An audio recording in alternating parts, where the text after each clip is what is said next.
There are several ways to make cones and spheres, and I think it's helpful if we go through them so that you have more techniques under your belt. Let's start with the cone. Draw a circle, and then push-pull it up, making a cylinder. Use the Move tool and grab one of the quadrant points. You now can make a truncated cone, or if you drag all the way into the blue axis, a pure cone that comes to a point. Another way to accomplish this uses the Follow Me tool. Draw a circle to represent the path, and then draw a triangle in elevation. Pre-select the path by clicking the circular face, press F and click on the triangle. You have an instant cone. The only difference here is that we need to also reverse the face. The final method for making a cone uses the Auto Fold feature of the Move tool. To see how this works, draw a circle, and then it's necessary to divide the circle into pieces so that you'll have something to fold along. Draw a line across the circle, making a diameter. Do this again in some other place. Now we have enough geometry that will fold if we move this central point up. Use the Move tool and click this central point. Press the up arrow to lock the blue axis inference.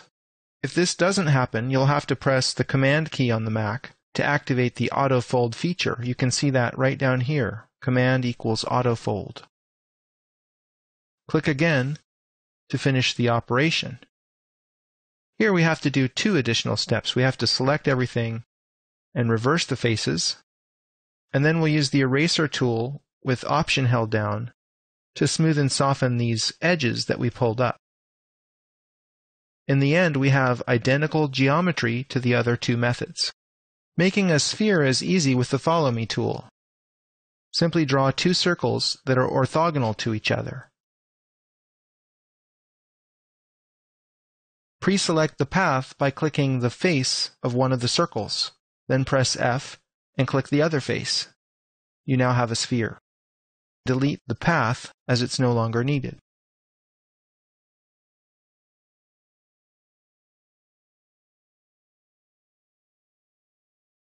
"3D text is very easy to create in SketchUp.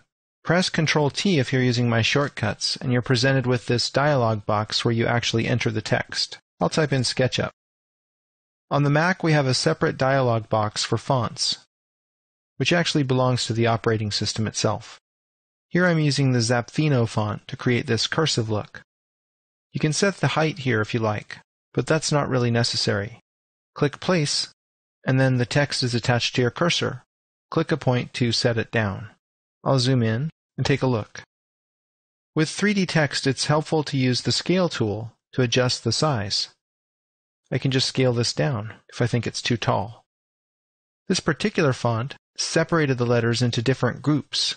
I can double-click in here to enter the group, triple-click to select these contiguous shapes. Unfortunately, the text is not parametric, and that means that you can't go back and edit what the letters are at some future point. You have to just erase the whole text object and start over. We do have the ability to play with the text by moving the actual pieces of it around, if we so desire. But this is nothing more than just a 3D model, composed of individual segments as defined by the font.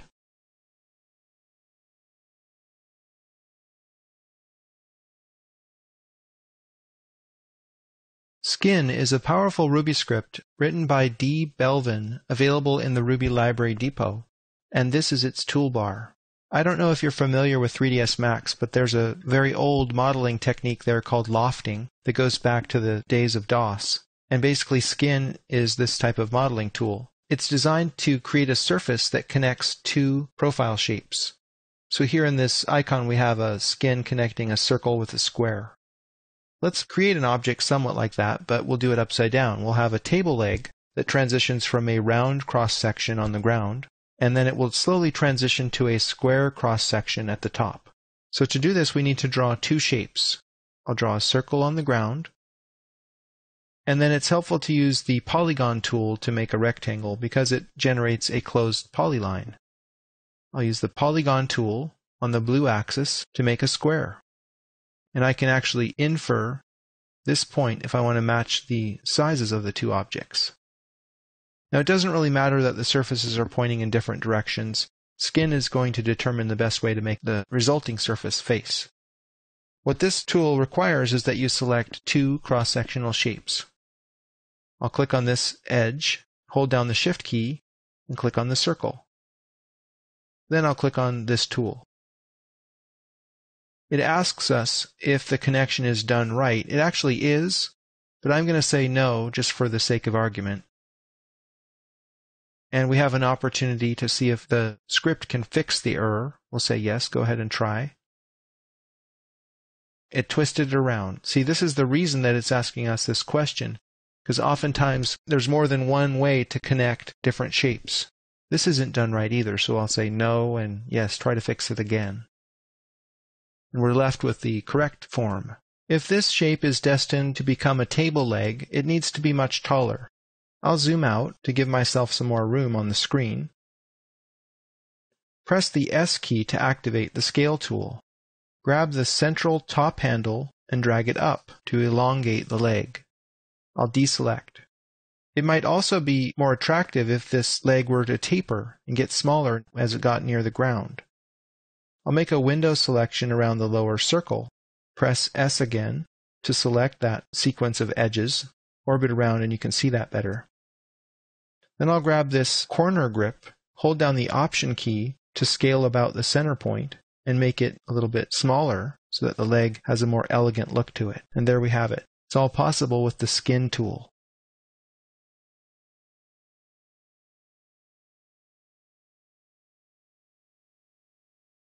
Sketchy FFD is a Ruby script by Chris Phillips. It's available in the Ruby Library Depot.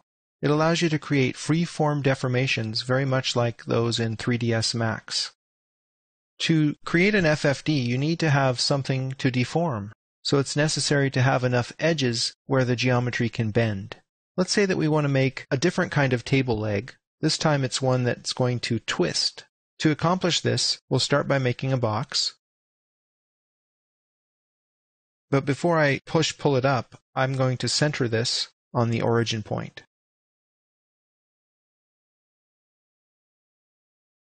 I'll pull up a short box like about this tall, and I'll delete the top face.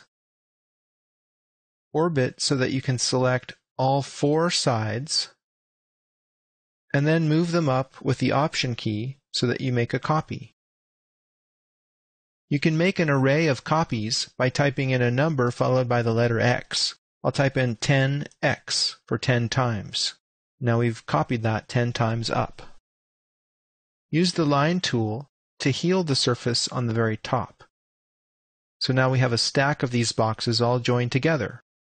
These are all internal edges, so we have a single object, not a series of separate objects. That's important to understand. The next thing you have to do is select everything by triple-clicking, and then turn this into a group by pressing Command G. We'll learn more about groups later, but Sketchy FFD only works on groups, so this step is necessary here. Next, right-click and choose one of the FFD options at the bottom of the context menu. You can create a lattice of 2 by 2 by 2 or 3 by 3 by 3 or any number of control points that you want. I'm going to start with the simplest case and just do a 2 by 2 lattice. So there's 2 points here, 2 points there, and 2 points in this direction. What it actually did is created a separate group that contains these control points. I'll select the box itself and hide it, just so that you can see these control points better. I'll select it to select the group, and then double-click to enter that group. The group is represented by this larger bounding box. We now have access to manipulate these individual control points. You can move them independently or all together. I'll select these top 4 control points and use the Rotate tool. I'll rotate them around slightly, like about 45 degrees. I'll exit the group by clicking off to the side, and I'll unhide the box. It is now deformed according to the position of these control points. I can optionally go into the box group by double-clicking, use the Eraser tool with the Option key held down, and smooth and soften all of these edges that were formed when the box was twisted. I'm just dragging the mouse up, and it's selecting all of those edges. It's almost like I'm painting on them. I'll click off to the side to exit the group. You can either leave the control points in for further deformations that you plan to do, or simply delete it. It won't affect the form. Now this is a bit tricky to select that, so I'm going to hide this object so I have access to selecting that, then I'll delete it and unhide the box. Let's perform another FFD on this same object. I'll right-click and choose a 3x3 lattice. Now we have a grid of many more control points. I'll select that control point grid and double-click to enter the group. This time I'm going to select all the control points in the middle, and I'll scale them down. Hold down the Option key to scale about the center. You'll see what's happening here. I'll move that grid of control points over. We can create really interesting forms simply by manipulating this grid of control points. Double-click off to the side to exit that group, and then I'll select it and delete it. The form remains. The work has been done on the object by a sequence of free-form deformations.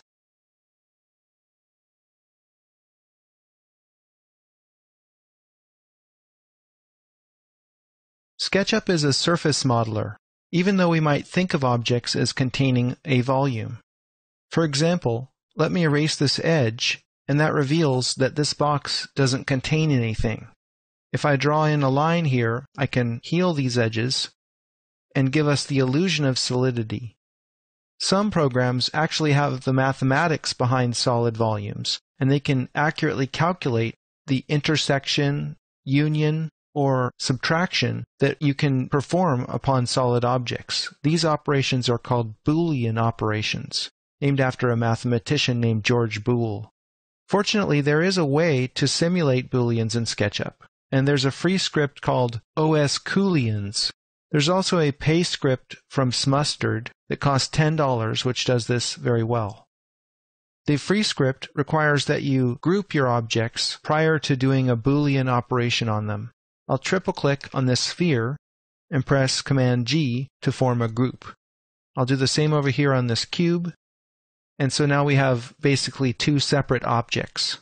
I'll move this sphere so that it geometrically intersects the cube, and then I'll right-click and choose Oscar, Cut. Oscar Locke, L-O-K, is the author of this script, and you can Google his name and the word Booleans and find it. It takes a little while, but when it's done, we'll have a very clean-looking result, and it saves you time in comparison with intersecting the geometry with the selection, and then manually going in and erasing lots of faces and trying to heal the surface that is missing.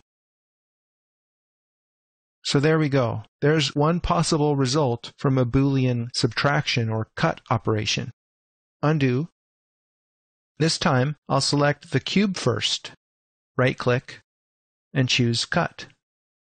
This will give us a different result.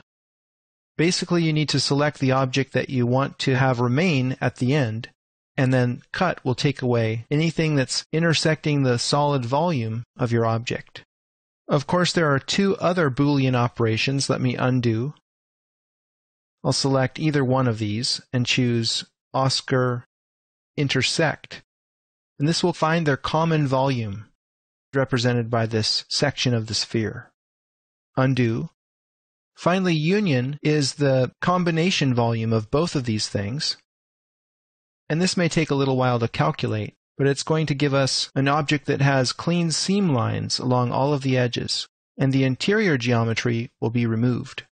Just to show you, I'll go into X-ray mode by pressing X, and you can see that there are no faces or edges inside here. So Union was able to find their common volume in a very precise way.